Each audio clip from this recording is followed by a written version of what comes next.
Welcome to CEO Money. I'm Michael Yorba. Thanks for joining with us. I have Dean Gray, founder and CEO, Skylab App. All right, Dean, welcome to the show. Thank you very much. Great to be here. All right, now, this is a burning question with me all the time. Why is social media starting to fail influencers and brands? Sure. Well, 15 years ago, the world went online, and if you want to own a business, everyone learned they had to get a website. So a lot of people went and got websites, and companies like Wix and Squarespace have dominated that. They've helped 200 million people go online. But if you didn't choose to use a website, in the last decade, what's happened is people chose to use these third-party solutions like Instagram or Facebook.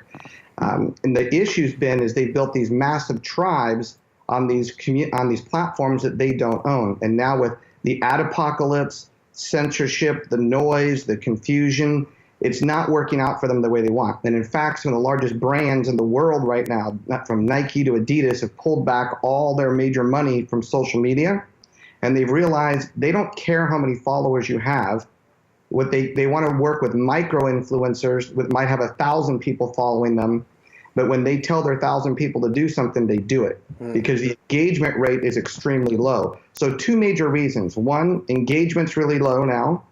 Two, when you have 1 million people on Instagram, it's like being a millionaire monopoly. It's cute, but it ain't yours. And the bigger one is the censorship issue. So there's just been a lot of disrupt. So people have built these miniature empires, and they're going, my gosh, it's like being a rock star who realizes they don't own the label.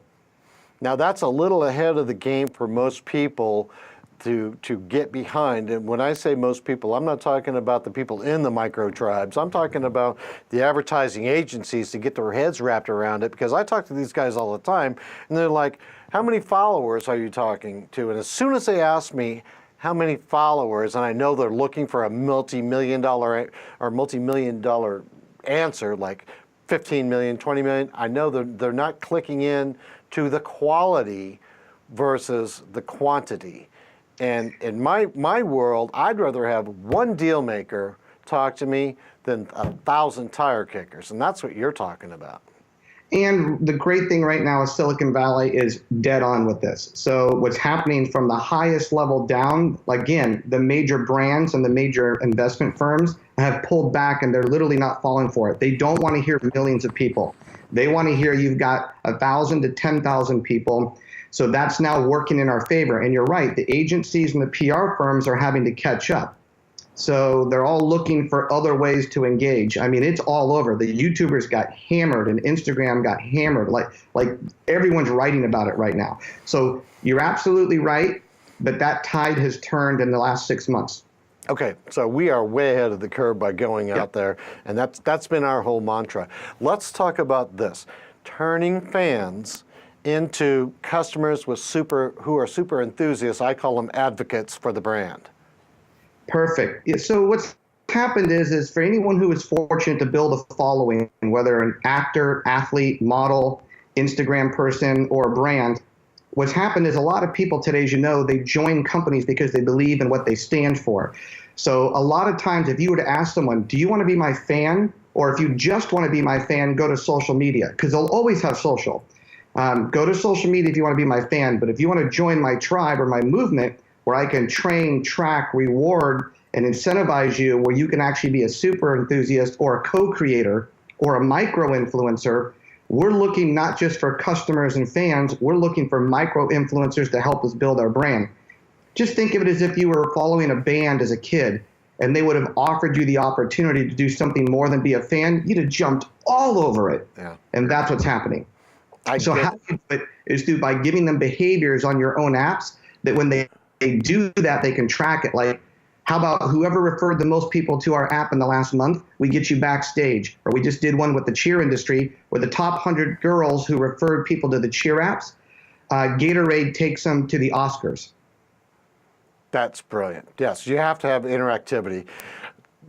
12, 13 years ago, we had interactivity with our live streaming show, and I knew that was the wave of the future, and that's what I want to do it again. So you've got to incentivize interactivity with your evangelist, if you will, for the brand. Yes.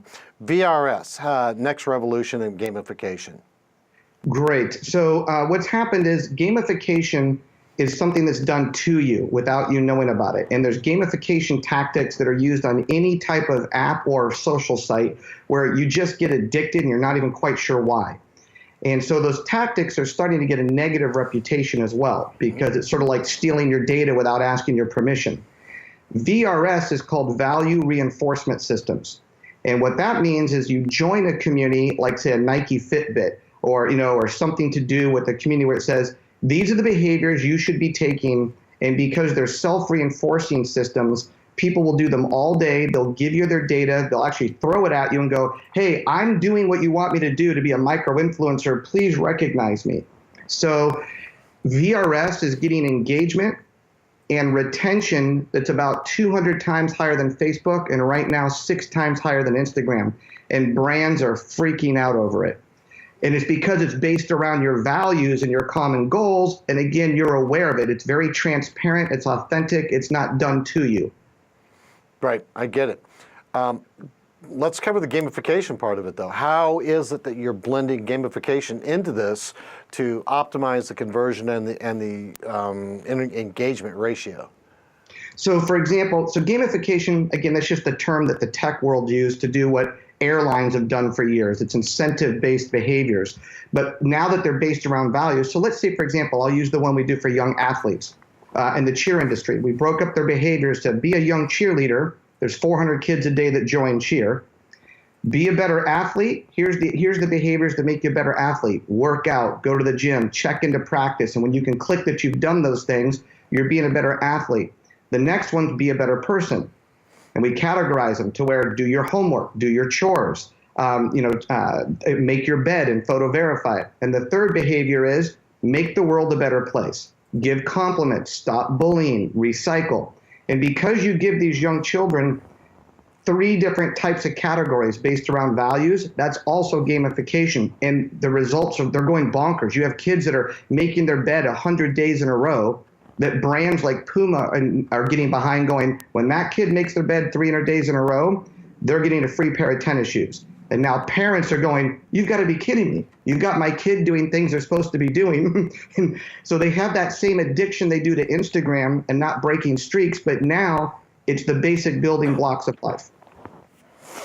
I was just having a conversation about having our advertising agency incentivize positive behavior with our shows. That's you reinforce my belief that that's the future. The other question that came up in a conversation I just had right before you came on the show, and that was valuation. Is there a way to quantify the value of owning your tribe? Absolutely, and this is what I call the higher level conversation at the CEO boardroom level or VC firm level that most influencers don't understand, because they're just busy being an influencer as an actor, singer, fitness coach, life coach. They're so busy building their tribe, they don't understand that there's a formula to the exit strategy. And so to give you an example, a couple 100,000 people who do something once a month on a platform that you own, if you can prove it and track it, is worth $20 to $30 million all day long, because that's the money it would cost a company to go advertise to them through normal media. Now watch this. Same size tribe, a couple 100,000 people doing something once a day, not once a month, are getting valuations as high as $500 million to $1 billion. Slack, for example, only had 300,000 users when they were valued at $1 billion, because it is so rare. Most apps are horrible. They can't get people to stay on an app for more than 3 days. 95% of anyone who downloads an app deletes it within, within 90 days. So if you actually have retention and engagement, this is where you hear of all these apps getting acquired for billions of dollars, and people are going, what? I don't understand. How is an app suddenly worth 19 billion like WhatsApp? This is how. It's the money it would cost you elsewhere. So this is where you go to an influencer and you say, I love what you're doing, but you don't understand. If you're going to make it rain with web, TV, podcast, and radio, dear Lord, own a bucket. And the bucket is your own platform. Exactly. All right. You know what? We've reached the end of our time today, but that doesn't mean we're done talking with each other.